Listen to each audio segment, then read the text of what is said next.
अपने अपने मात पिता की।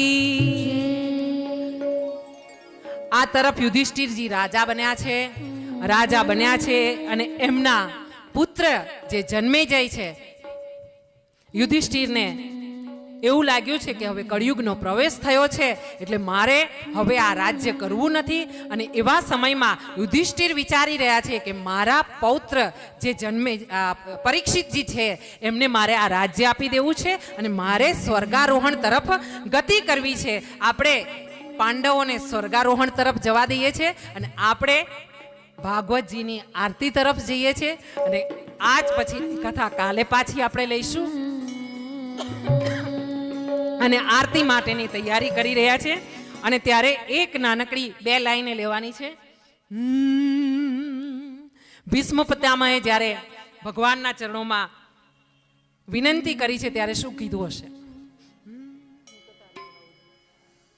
હું તો તારી બોલાવું છે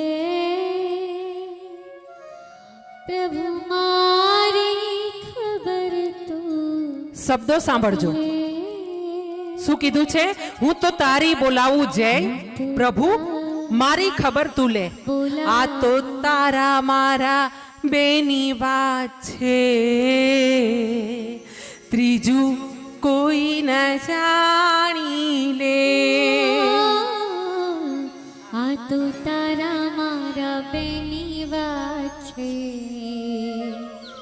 ત્રીજું કોઈ ન જાણી લે. મારે જગનું દેવું છે, વ્રત સેવાનું કરવું છે,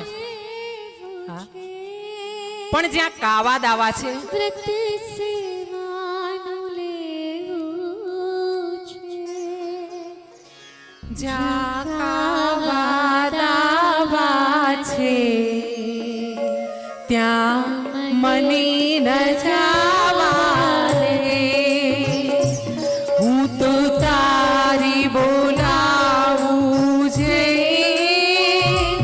પ્રભુ, મારી ખબર તું લે. આ તો તારા મારા બેની વાત છે,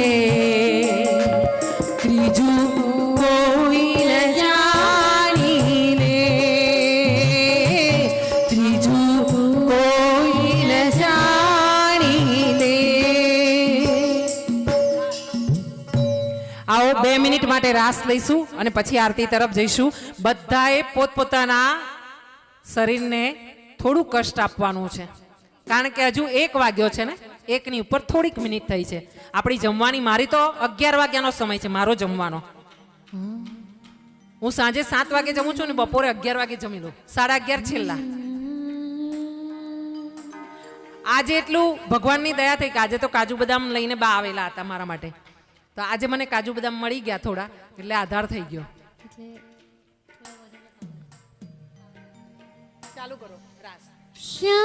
આવો ભાઈઓ, પોતાની પત્ની સાથે 1 ચક્કર તો મારજો જ.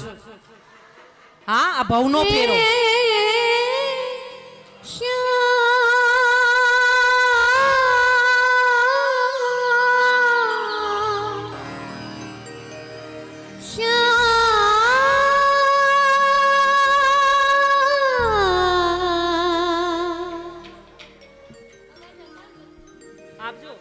શ્યામ